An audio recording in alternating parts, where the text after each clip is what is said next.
Hi.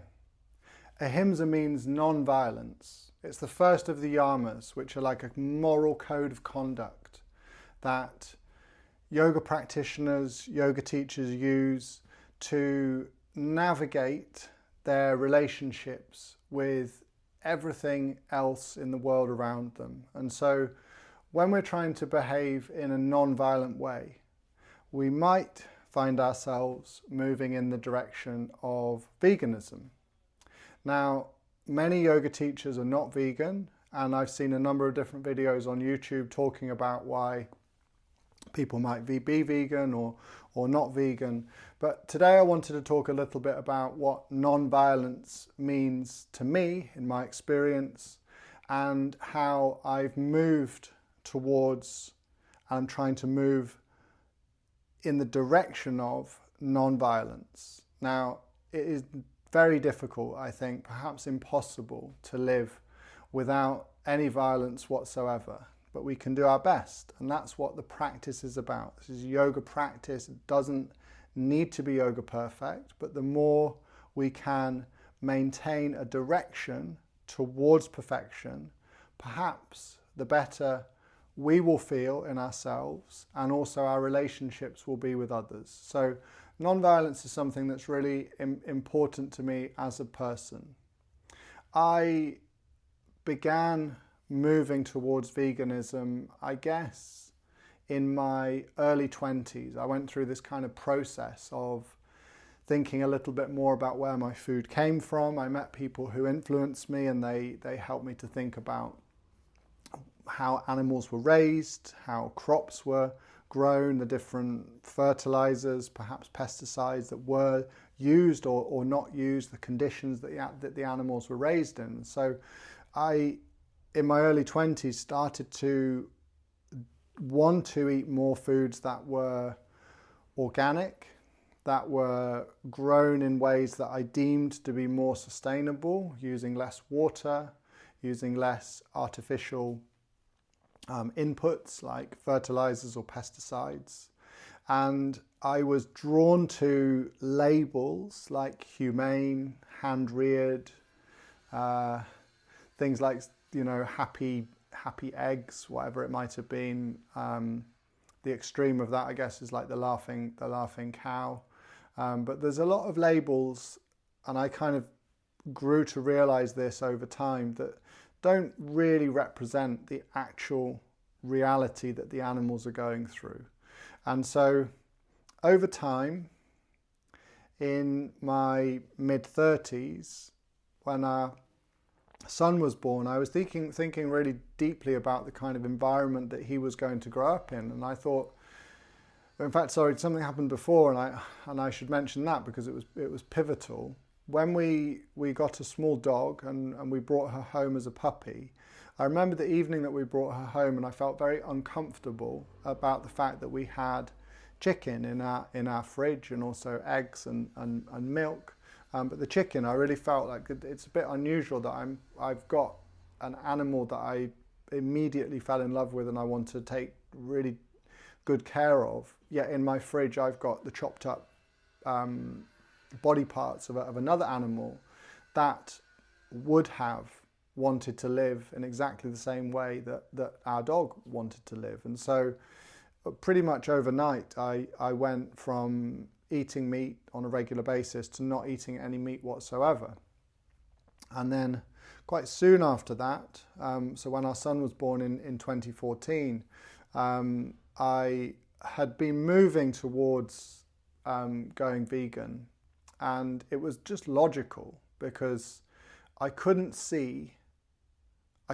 fathom how we could obtain an animal product without some kind of coercion, some kind of violence, exploitation, captivity. I just couldn't see it. It didn't make sense. It wasn't logical. It didn't seem reasonable. And I appreciated, I worked in communications for many years. I appreciated that there was all sorts of language used that helped the consumer feel better about what it was that they were buying. There were lovely pictures of green fields, there were open spaces shown on the packs of eggs that we were buying.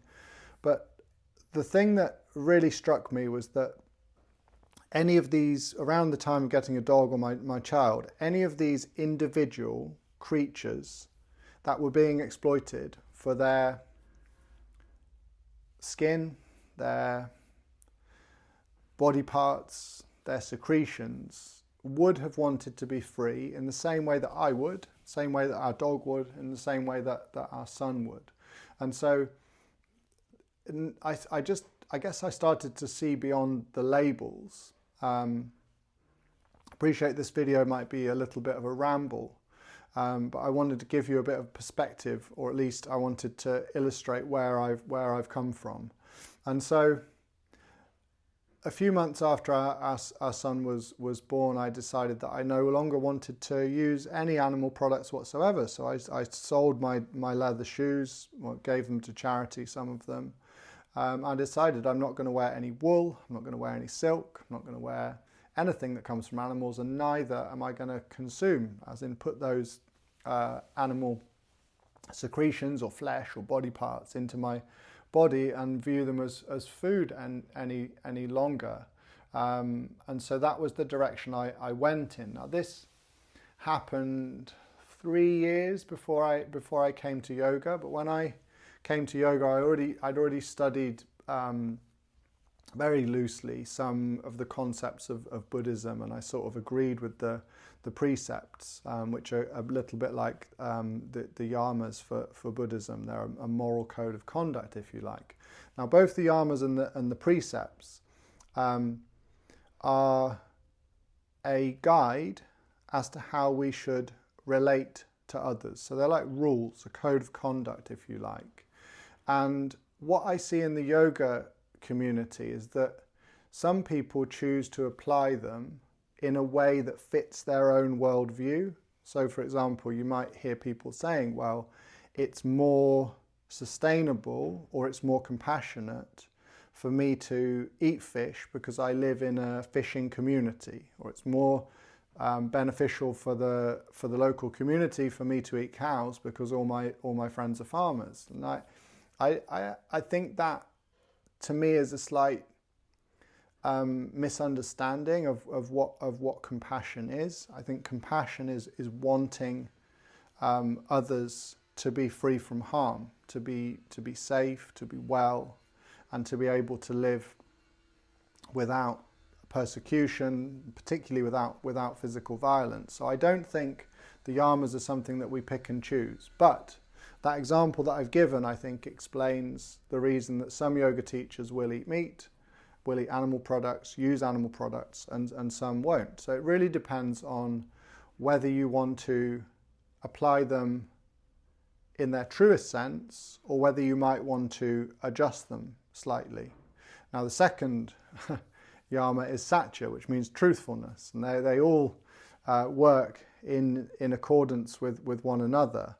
And for me, it was satya, truthfulness, that kind of, I guess, hit home the reality of what I was doing. And that was why, for me, as a person, human being, living in an interdependent relationship with everything else in the world around me, that I wanted to decrease the amount of harm that I was doing and try to maximize the amount of positivity that I was doing. And so I guess, in a sentence, what I'm trying to do is build, from my own words, my own thoughts and my own actions, a world that is more conducive to the peace and happiness for all sentient beings. And so Ahimsa, non-violence, to me, requires veganism.